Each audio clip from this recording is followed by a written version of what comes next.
નમસ્કાર, આપ જોઈ રહ્યા છો મંતવ્ય ન્યૂઝ અને ગુજરાત એટ 7 સાથે હું છું આપની સાથે નંદની। સમાચારોની શરૂઆત કરીશું। પાયલટ્સ અને ક્રૂ મેમ્બર્સની અછતને કારણે દેશની સૌથી મોટી એરલાઇનની કટોકટીનો આજે ચોથો દિવસ છે। આજે પણ ઇન્ડિગોની રાત્રિના 12 વાગ્યાથી બપોરના 2 વાગ્યા સુધીમાં 79 ફ્લાઇટ કેન્સલ થઈ છે। દિવસ દરમિયાન તમામ એરપોર્ટ પર આવતી જતી ફ્લાઇટ એકંદરે અડધો કલાકથી વધુ મોડી પડી રહી છે। ફ્લાઇટની હાલાકીના કારણે અમદાવાદ એરપોર્ટ પર એક યુવતી રડી પડી હતી।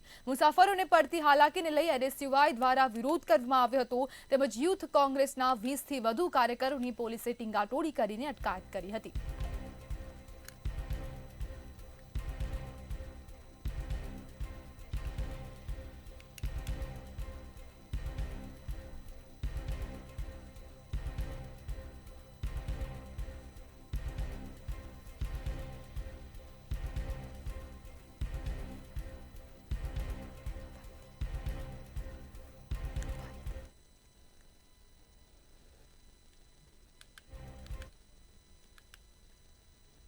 પાયલટ્સ અને ક્રૂ મેમ્બરની અછતને કારણે દેશની સૌથી મોટી એરલાઇન ઇન્ડિગોની કટોકટીનો આજે ચોથો દિવસ છે। ગઈકાલે ઇન્ડિગો એરલાઇન્સના સીઈઓ પીટર એલ્બર્સે એક્સ પર પોસ્ટ કરી મુસાફરોથી માફી માંગતા જણાવ્યું હતું કે 15 ડિસેમ્બર સુધીમાં જેનું બુકિંગ છે તેને હાલાકી ભોગવવી પડી શકે છે। જોકે ગઈકાલે અમદાવાદ, વડોદરા, સુરત અને રાજકોટ એરપોર્ટ પર 155 ફ્લાઇટ રદ કરવામાં આવી હતી। આજે પણ ઇન્ડિગોની રાત્રિના 12 વાગ્યાથી સવારના 9 વાગ્યા સુધીમાં 26 ફ્લાઇટ કેન્સલ થઈ છે, જેમાં વડોદરા એરપોર્ટથી 6 ફ્લાઇટ રદ થઈ છે। અમદાવાદ એરપોર્ટ પર રાત્રિના 12 વાગ્યાથી સવારના 6 વાગ્યા સુધીમાં અરાઇવલ 7 અને ડિપાર્ચર 12 ફ્લાઇટ કેન્સલ કરવામાં આવી છે। રાજકોટ એરપોર્ટની પણ એક મુંબઈની ફ્લાઇટ રદ કરાઈ છે। દિવસ દરમિયાન રાજકોટ એરપોર્ટ પરથી દિલ્હીની 4, મુંબઈની 4, ગોવા, હૈદરાબાદ, બેંગ્લોરની એક ફ્લાઇટ ઉડાન ભરશે। જોકે આ ફ્લાઇટ એકંદરે અડધો કલાક મોડી પડી રહી છે।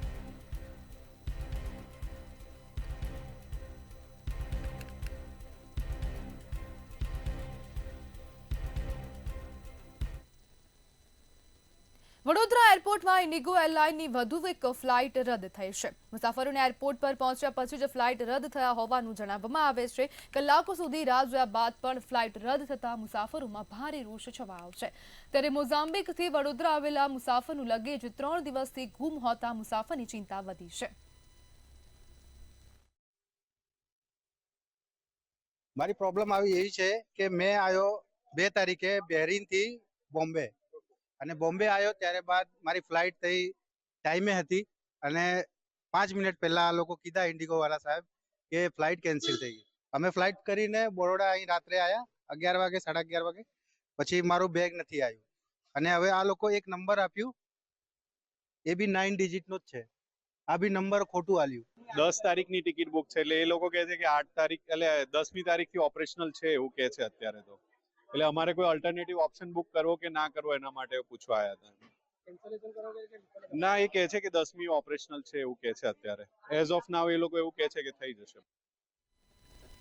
રાજ્યના પૂર્વ આઈએએસ પ્રદીપ શર્મા સામે મની લોન્ડરિંગ એક્ટ હેઠળ નોંધાયેલી ફરિયાદમાં પીએમએલએ કોર્ટ દ્વારા 5 વર્ષની સજા ફટકારવામાં આવી છે। પ્રદીપ શર્મા હાલ જે કેસમાં સજા કાપી રહ્યા છે તેનાથી અલગ સજા ભોગવવાની રહેશે। આ ઉપરાંત કોર્ટે ચુકાદામાં જણાવ્યું છે કે સરકાર દ્વારા અધિકારીની જે સંપત્તિ ટાંચમાં લીધી છે તે સરકાર હસ્તક જ રહેશે। પ્રદીપ શર્મા જ્યારે કચ્છ કલેક્ટર હતા ત્યારે સરકારને નુકસાન પહોંચાડવાનો આરોપ સામે રાજકોટ સીઆઈડી ક્રાઇમ પોલીસ મથકમાં 2010માં ફરિયાદ નોંધવામાં આવી હતી।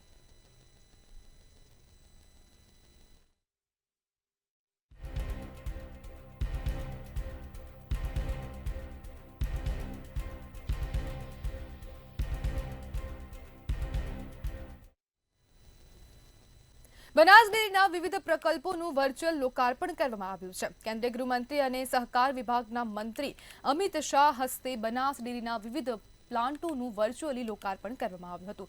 Banas Suzuki biogas plant, bio fertilizer, automatic protein plant અને ઓટોમેટિક પોટેટો પ્લાન્ટનું ખાતમુહૂર્ત કરવામાં આવ્યું હતું। બનાસ ડેરીના લોકાર્પણ કાર્યક્રમમાં કેન્દ્રના સહકાર વિભાગની ટીમ સહિત કેન્દ્રીય મંત્રીઓ અને ગુજરાત સરકારના ઋષિકેશ પટેલ, જીતુ વાઘાણી સહિતના મંત્રીઓ ઉપસ્થિત રહ્યા હતા। સાહેબે આજે 5 થી 6 જે પ્રોજેક્ટોનું જેને લોકાર્પણ કર્યું એ બાબતે ખૂબ મહિલા તરીકે હું હર્ષોલ્લાસની આ લાગણી અનુભવું છું। આવા પ્રકલ્પોના માધ્યમો થકી જે આપણા માનનીય દેશના વડાપ્રધાન નરેન્દ્રભાઈ મોદીનું એક સ્વપ્ન હતું કે મારી બેન દીકરી કઈ રીતે આત્મનિર્ભર બને, એ સ્વપ્નને સાચા અર્થમાં સાકાર કરવા માટે આજે અમિતભાઈ શાહ સાહેબે, આપણા વિધાનસભાના અધ્યક્ષ શ્રી શંકરભાઈ ચૌધરી સાહેબે એને સાકાર કરી બતાવ્યું છે. આજે વિવિધ પ્રકલ્પોના માધ્યમથી મારી બેન દીકરી ખરેખર આત્મનિર્ભર બનશે.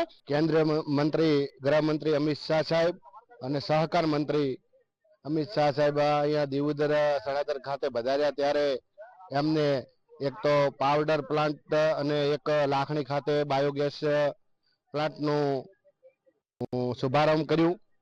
અને આ પ્લાન્ટોમાં અહીંયા એક બટાકાનો પ્લાન્ટ, વિવિધ પ્લાન્ટો અહીંયા જે બનાસકાંઠામાં જે આ ડેરી ખાતે થઈ રહ્યા છે એના માટે અહીંયા ખેડૂતોને તો બહુ પુષ્કળ ફાયદો થશે. અમિત ભાઈ શાહ સાહેબ આજે આવ્યા, એમને એમ સમજાવ્યું કે આ જે ગાય ભેંસ મરી જાય છે તેનું ચામડાનું ગમે તે પ્રોડક્ટ બનાવવાની, એ અમને બહુ સારું લાગ્યું. શું કે જે મરી જતું ઢોર તે ગમે ત્યાં રખડતું એટલે એનાથી વાસ ગંદકી બહુ થતી, એટલે આ જે બનાવ્યું આજે એ બહુ સારું લાગ્યું. કાકા એમ કે પેલા જે વૃક્ષ વાવ્યું એને શંકરભાઈએ પાણી પાઈને એને બહુ વટવૃક્ષ બનાવ્યું, એટલે એ બધું અમારા માટે બહુ સારું છે. વડગામના ધારાસભ્ય જિગ્નેશ મેવાણી હાલ ખૂબ ચર્ચામાં છે. તેમના પટ્ટા ઉતરી જશેના નિવેદન બાદ ગુજરાતમાં જાણે પ્રલય આવ્યો હોય તેમ તેમના નિવેદનો ગુંજી રહ્યા છે. તે બાદ હવે યજ્ઞેશ દવેએ મેવાણી વિશે શું કહ્યું તે સાંભળીએ. 18 થી 2025 સુધીના અત્યાર તેમનો સુધીનો ઇતિહાસ છે અને 2018 થી 2025 સુધીમાં તેઓને ત્યાં સંકલનની 53 બેઠકો થઈ. સંકલનની બેઠક એટલે પ્રજાહિતની બેઠકો હોય છે અને પ્રજાહિતના કાર્યો માટેની બેઠકો હોય છે. સંકલનની 53 બેઠકો તેમના જિલ્લામાં થઈ અને 53 બેઠકો પૈકી માત્ર ને માત્ર 13 બેઠકોમાં હાજર રહ્યા છે. માત્ર ને માત્ર 13 બેઠકોમાં હાજર રહ્યા છે. એટલે પ્રજાહિતનું એક પણ કાર્ય એમને કરવું નથી, યોગ્ય ફોરમમાં રજૂઆત કરવી નથી અને માત્ર ને માત્ર પબ્લિક વચ્ચે ઉભા રહી માઇકો પકડી અને બણગા ફૂંકવાની વાતો કરવી છે. સાબરકાંઠામાંથી કફ સિરપનો જથ્થો ઝડપાયો છે. હિંમતનગરમાં નશા માટે સિરપનું વેચાણ કરતા 3 શખ્સની ધરપકડ કરી, ત્યારે તુલસી ફ્લેટમાં દરોડા દરમિયાન 148 નંગ બોટલો મળી આવી છે. કફ સિરપની બોટલો જપ્ત કરી પોલીસે વધુ કાર્યવાહી હાથ ધરી છે.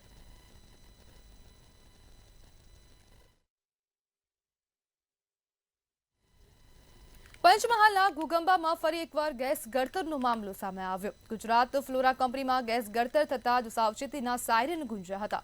ગેસ ગળતર થતાં જ શાળાઓમાં રજા જાહેર કરવામાં આવી હતી. વારંવાર ગુજરાત ફ્લોરામાં ગેસ ગળતર થતાં લોકોમાં ભયનો માહોલ જોવા મળી રહ્યો છે. પોલીસ અને પોલ્યુશન બોર્ડની કામગીરી શંકાસ્પદ હોવાના આક્ષેપ કરવામાં આવી રહ્યા છે.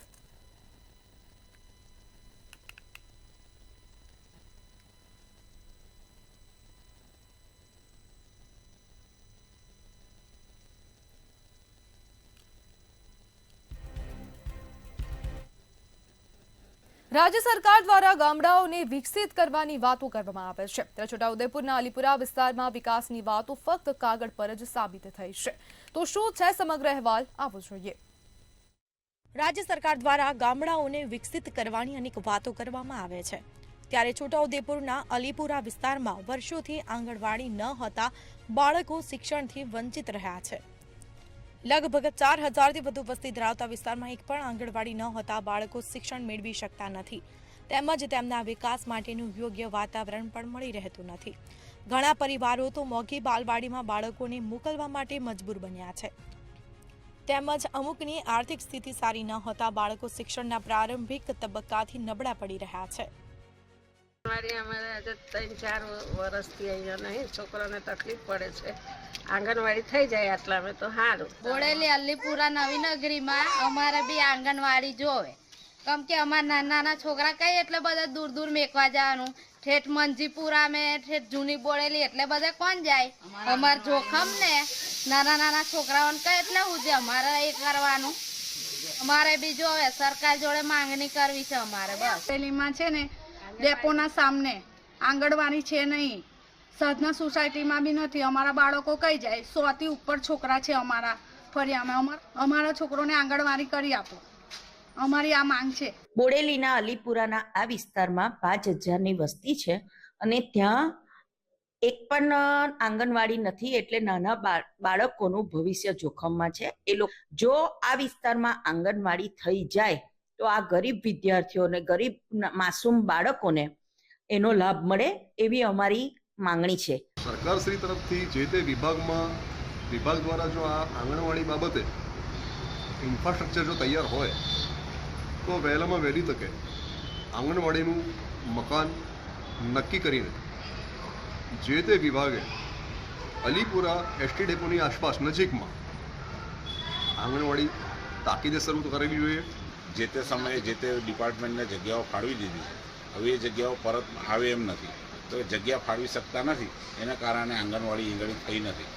આંગણવાડીની ખૂબ જરૂરિયાત છે, એટલે સરકારશ્રીને રજૂઆત કરવાની કે આંગણવાડી મંજૂર થયેલી જ છે, ખાલી જગ્યાની કોઈ ફાળવણી અમને કરી આપે તો અહીંના નાના બાળકોની એક આંગણવાડી તૈયાર થાય.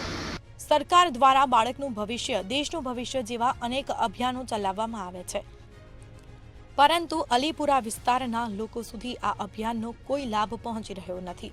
જો શિક્ષણની શરૂઆત જ અટકી જાય તો બાળક આગળ જઈને મજબૂત શૈક્ષણિક પાયો બનાવી શકતું નથી, જે વાલીઓ માટે એક ચિંતાનો વિષય બની ગયો છે. ત્યારે વહેલી તકે આંગણવાડી શરૂ કરવામાં આવે તેવી વાલીઓ દ્વારા માંગ કરવામાં આવી છે. સુલેમાન ખત્રી, મંતવ્ય ન્યૂઝ, છોટાઉદેપુર. છોટાઉદેપુર તાલુકાના અંત્રોલી જૂથના અંતરિયાળ વિસ્તારોમાં આવેલા 12 ગામોમાં આજ દિન સુધી પાકો રસ્તો બન્યો નથી, જેના કારણે 15,000થી વધુ ગ્રામજનો આરોગ્ય, શિક્ષણ અને દૈનિક અવરજવર જેવી મૂળભૂત જરૂરિયાતોમાં ભારે મુશ્કેલીઓ ભોગવી રહ્યા છે. વારંવાર રજૂઆતો છતાં સમસ્યાનું કોઈ નિરાકરણ આવ્યું નથી. આગેવાનોએ તમામ કાચા રસ્તાઓને તાત્કાલિક મંજૂર કરીને પાકા ડામર રોડ રૂપે કાર્યરત કરવાની માંગ કરવામાં આવી છે. છોટાઉદેપુર તાલુકાના અંત્રોલી જૂથ ગ્રામ પંચાયતમાં 7 ગામ આવેલા છે. એમાં આઝાદીના 78 વર્ષ થયા. આજ દિન સુધી ફળિયાને જોડતા એકબીજા ગામને જોડતા કાચા રસ્તાઓ છે, અને એ રસ્તા પ્રાથમિક શાળાઓને જોડતા છે. તો આ રસ્તામાં ઘણી બધી મુશ્કેલી પડે, શિક્ષણ બગડે, આરોગ્ય બગડે, 108મી આવે. તો આટલા વર્ષો થયા, આજ સુધી વંચિત રહ્યા છે. તો એમને પહેલી પ્રાયોરિટી આપે અને આ ડાંબરના રસ્તા મંજૂર કરે એવી અમારી માંગ છે, અને અમારા ગામ લોકો દ્વારા પણ એ માંગ છે. સાબરકાંઠાના વડાલીમાં પ્રેમ લગ્ન મામલે 2 જૂથ વચ્ચે બબાલ થઈ હતી. યુવતી રાજપૂત સમાજની હોવાથી પરિવારજનોએ યુવકના ઘરે પથ્થરમારો કર્યો હતો. 3-4 મકાનોમાં તોડફોડ કરી ધારિયા લાકડીઓ સાથે હુમલો કર્યો છે. ડીવાયએસપી સહિત પોલીસ જવાનો ઘટના સ્થળે તૈનાત કરાયા છે.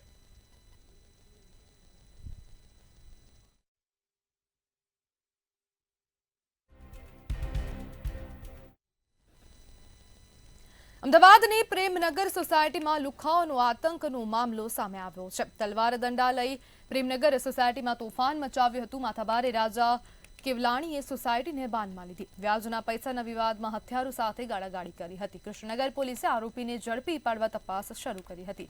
ગુનાહિત ઇતિહાસ ધરાવતો રાજા કેવલાણી હજુ પણ ફરાર છે.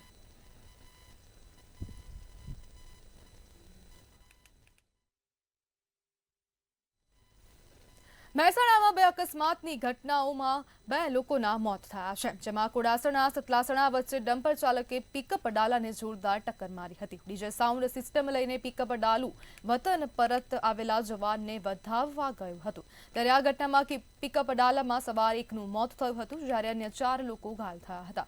અકસ્માત કરનાર ડમ્પર ચાલક સામે ગુનો નોંધવામાં આવ્યો હતો. જ્યારે ઊંઝા ઓવરબ્રિજ પર થયેલ અકસ્માતમાં હત્યાનો ભેદ ઉકેલવામાં આવ્યો હતો. 3 દિવસ અગાઉ કાર ચાલકે મહિલાને ટક્કર મારતા લવીના નામની મહિલાનું મોત નીપજ્યું હતું. પવન રાજગોર નામના પ્રેમીએ મહિલાને ટક્કર માર્યાનું સામે આવ્યું હતું. કારની ટક્કરથી લવીના બ્રિજ પરથી 50 ફૂટ નીચે પટકાઈ હતી. ત્યારે મહિલાની હત્યા અંગે પતિએ પ્રેમી વિરુદ્ધ ઊંઝા પોલીસ સ્ટેશનમાં ફરિયાદ નોંધાવી હતી.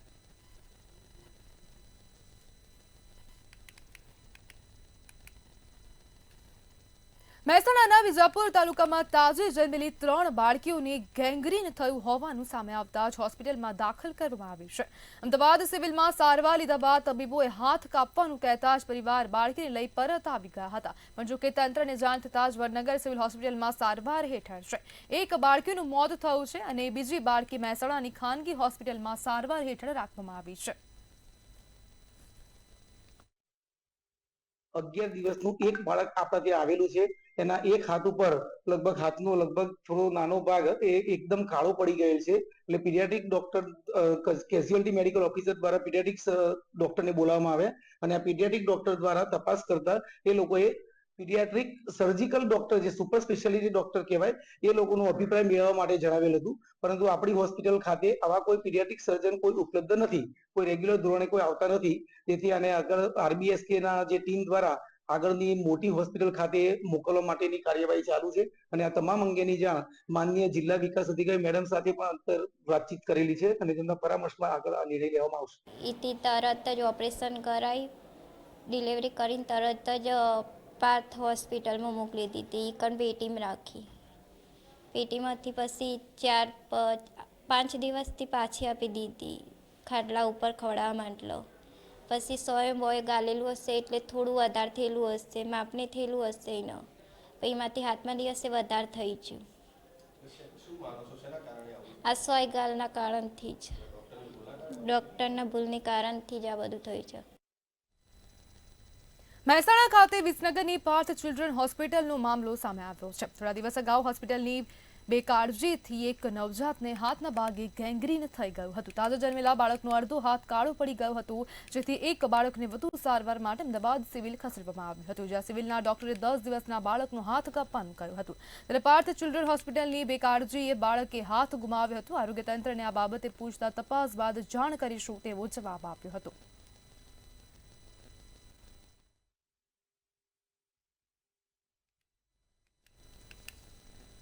શહેરની સરકારી ગોત્રી GMERS મેડિકલ કોલેજ અને હોસ્પિટલમાં ફરી એક વખત ગંભીર બેદરકારીનો મામલો સામે આવ્યો છે. હોસ્પિટલના સ્ટાફ દ્વારા દર્દીને એક્સપાયરી ડેટ પૂરી થયેલી પેરાસિટામોલ ઇન્ફ્યુઝનની 100 મિલીની બોટલ ચડાવી દેવામાં આવી હોવાનું જાણવા મળતા દર્દીના પરિવારજનોએ હોસ્પિટલમાં જોરદાર હોબાળો મચાવ્યો છે, જે મામલે હાલ હોસ્પિટલ તંત્ર દ્વારા તપાસ હાથ ધરાઈ છે.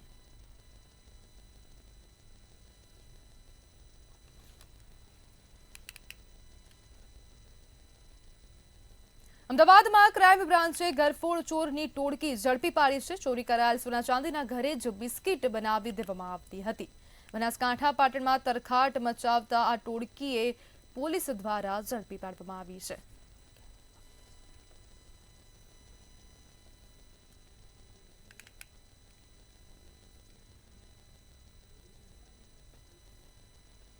તાપીમાં સોનગઢ પોલીસ દ્વારા સાયબર ફ્રોડના ગુનામાં આરોપીની ધરપકડ કરવામાં આવી છે. સોશિયલ મીડિયા પર મોબાઈલ વેચવાના નામે છેતરપિંડી કરતો આરોપી ઝડપાયો છે. હાલ સુરતના વરાછા વિસ્તારમાં રહેતો અને મૂળ બોટાદના રવિ ચૌહાણની પોલીસે ધરપકડ કરી છે. આરોપી વિરુદ્ધ અમદાવાદ, મોડાસા, કચ્છ, મહેસાણા, સાબરકાંઠા અને અમરેલી જિલ્લામાં કુલ મળી 9 ફરિયાદો નોંધાઈ છે. આરોપી સીટ કવરના વેપારી તરીકેની ઓળખ આપી પોતાનો આઈફોન વેચવાના નામે લોકો પાસેથી ઓનલાઈન પૈસા ટ્રાન્સફર કરાવી મોબાઈલ બંધ કરી દેતો હતો. ત્યારે પોલીસ દ્વારા હાલ આરોપીની ધરપકડ કરી આગળની કાર્યવાહી હાથ ધરવામાં આવી છે.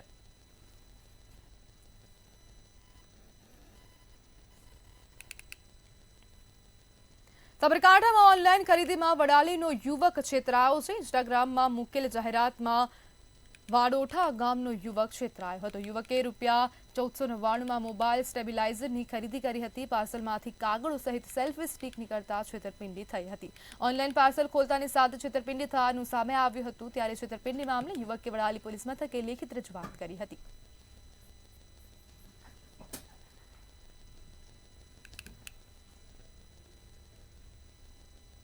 વડોદરામાં રીઢો સિકલીગર ચોર પોલીસના સકંજામાં આવ્યો છે. લૂંટ, ગરફોડ, ચેન સ્નેચિંગ, વાહન ચોરીના ગુનામાં સામેલ ચોરને ઝડપી પાડવામાં આવ્યો છે. આરોપી અજય દુધાણી સોનાની ચેન વેચવા નીકળ્યો હતો. તપાસ દરમિયાન 37 જેટલા ગુના નોંધાયેલા હોવાનું સામે આવ્યું છે. ₹3.15 લાખ ઉપરાંતનો મુદ્દામાલ કબજે કરીને પોલીસે કાર્યવાહી હાથ ધરી છે.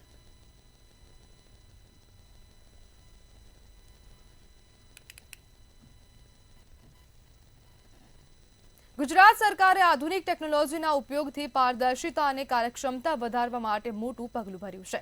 રાજ્ય હવે તમામ કાયદા, નિયમો, ઠરાવો, જાહેરનામા અને પરિપત્રનો એક જ જગ્યાએ ઉપલબ્ધ કરતું AI આધારિત સર્ચ સુવિધાવાળું સેન્ટ્રલ પોર્ટલ શરૂ કરી રહ્યું છે. આ માટે તમામ વિભાગોને 5 દિવસમાં દસ્તાવેજો અપડેટ કરવાનો આદેશ આપવામાં આવ્યો છે. પોર્ટલમાં જૂના, રદ કરાયેલા અને બિનઅસરકારક દસ્તાવેજો દૂર કરી નવીનતમ માહિતી મૂકવામાં આવશે. હવે સામાન્ય નાગરિકને જરૂરી સરકારી દસ્તાવેજ માત્ર એક ક્લિકમાં મળી રહેશે. ગુજરાત સરકાર હવે સેન્ટ્રલ પોર્ટલનું નિર્માણ કરશે. જો કે આ પહેલા તમામ વિભાગોને પોતાના દસ્તાવેજને ડોક્યુમેન્ટ્સ અપડેટ કરી દેવાની સ્પષ્ટ સૂચના આપી દેવામાં આવી છે. આ AI આધારિત જે સેન્ટ્રલ પોર્ટલ બનશે તે પહેલા તેની કામગીરીની સમીક્ષા કરવામાં આવશે. જો કે સામાન્ય નાગરિકોને અલગ અલગ જે સમયનો વેડફાટ થતો હતો તે હવે થશે નહીં. માત્ર એક જ આંગળીના ટેરવે જરૂરી દસ્તાવેજો પ્રાપ્ત થશે. AI આધારિત જે પોર્ટલ તૈયાર થશે તેનું એક સેન્ટ્રલ પોર્ટલ બનાવવામાં આવશે અને આ સેન્ટ્રલ પોર્ટલથી દરેક નાગરિકને, દરેક વ્યક્તિને કે જેને જરૂરિયાત છે તે તમામ દસ્તાવેજો મળી રહેશે. એટલું જ નહીં કે આ સેન્ટ્રલ પોર્ટલની અંદર મહત્વના કેટલાક નિર્ણયો પણ લેવામાં આવ્યા છે, જેની અંદર કેવા ઠરાવ રાખવા, કેવા નિયમો અપલોડ કરવા તે તમામ બાબતોની સમીક્ષા પણ કરવામાં આવી રહી છે અને ટૂંક સમયમાં આ સિસ્ટમ કાર્યરત થશે. કેમેરામેન વિનોદ રાઠોડ સાથે ઉજ્જવલ વ્યાસ, મંતવ્ય ન્યૂઝ, ગાંધીનગર. ગાંધીનગરની ગુજરાત બાયોટેકનોલોજી યુનિવર્સિટીની સંશોધક ટીમ દ્વારા સંશોધન કરવામાં આવશે. આ સંશોધન મહિલાઓને માસિક ધર્મ સમયે પડતી મુશ્કેલી દૂર કરવામાં મદદરૂપ થશે. સંશોધન માટે ગેટ્સ ફાઉન્ડેશન દ્વારા 1 કરોડથી વધુની સહાય મંજૂર કરવામાં આવી છે. HMBના નિવારણ અને તેની જાગૃતિ માટે GBU દ્વારા મહિલાઓને આમંત્રિત કરવામાં આવશે. फाउंडेशन की तरफ से एक ग्रांट मिला है जो कि मिनोरेजिया या हैवी मेंस्ट्रुअल ब्लीडिंग पर है. ये जो है वुमन या जो यंग वुमन और या तो 40 इयर्स ऑफ अबव एज के वुमन में मोस्टली होता है. इसके बहुत सारे कॉजेस हैं, जैसे कि या तो फाइब्रॉइड के वजह से हो सकता है या एडिनोमाइसिस के वजह से, या तो ऐसे भी है जिसके बारे में कोई जानकारी नहीं है. तो हमारे प्रोजेक्ट में हम ये जानना चाहते हैं कि इसका आखिरकार मॉलिक्यूलर मैकेनिज्म क्या है. हमारे लैब में यूजुअली हम single cell technology, RNA sequencing technology use कर रहे हैं, जिससे कि हम आइडेंटिफाई कर सकते हैं कि ये सबसेट ऑफ पेशेंट में क्या डिफरेंसेस है. આ પ્રોજેક્ટ હેવી મેન્સ્ટ્રુઅલ બ્લીડિંગ પર આધારિત છે. હેવી મેન્સ્ટ્રુઅલ બ્લીડિંગ અને ભારે માસિક સ્ત્રાવમાં મહિલાઓને થકાન, એનિમિયા જેવી પરિસ્થિતિ સર્જાય છે. આ પ્રોજેક્ટનો ઉદ્દેશ્ય છે કે મહિલાઓ માટે થેરાપ્યુટિક ડાયગ્નોસ્ટિક ટેકનિક્સ ગોતવા, જેમાં આપણે બાયોમાર્કર્સને બધું ગોતીશું. આ પ્રોજેક્ટને ગેટ્સ ફાઉન્ડેશન દ્વારા ફંડિંગ મળેલું છે, જેમાં 1.3 કરોડની ગ્રાન્ટ મળેલી છે. અમદાવાદના જમાલપુર વિસ્તારમાં આવેલા ચીપાવાડમાં ગફુરજીની ગલીમાં ફૂડ પોઈઝનિંગની ઘટના સામે આવી છે. 35 થી 40 જેટલા લોકોને ફૂડ પોઈઝનિંગની અસર થતાં અલગ અલગ હોસ્પિટલમાં સારવાર લેવી પડી હતી. લગ્ન પ્રસંગના જમણવારમાં લોકોએ ગાજરનો હલવો ખાધો હતો અને મોડી રાત્રે લોકોની તબિયત બગડી હતી. મ્યુનિસિપલ કોર્પોરેશન દ્વારા આજ રોજ મળેલ માહિતી મુજબ તારીખ 5 ડિસેમ્બરના રોજ જમાલપુર વિસ્તારમાં ગફૂરની ચાલી ખાતે એક પ્રસંગનું આયોજન કરવામાં આવેલું હતું અને જેમાં ફૂડમાં ગાજરનો હલવો, રોટી, રાઈસ અને નોનવેજનો ખોરાક એ લોકોએ ખાધેલો હતો. ત્યારબાદ રાત્રે લગભગ 34 જેટલા વ્યક્તિને ઝાડા ઉલટીની કમ્પ્લેન થયેલી હતી અને તેઓને નજીકની હોસ્પિટલમાં તેમજ અમદાવાદ મ્યુનિસિપલ કોર્પોરેશનની ID હોસ્પિટલમાં, JP રોગ હોસ્પિટલમાં સારવાર માટે મોકલેલા હતા. હાલમાં એક પેશન્ટ JP રોગ હોસ્પિટલ ખાતે એડમિટ છે. બાકી તમામ પેશન્ટને OPD લેવલે સારવાર આપવામાં આવેલ છે. જે ફૂડ ઇન્ટેક કરેલો હતો તે પૈકી ફૂડ વિભાગ દ્વારા જે ગાજરનો હલવો જે લીધેલો હતો તેનું સેમ્પલ પણ લેવામાં આવેલું છે. તો ગુજરાત@7 માં હાલ બસ આટલું જ. વધુ માહિતી માટે જોતા રહો મંતવ્ય ન્યૂઝ. નમસ્કાર.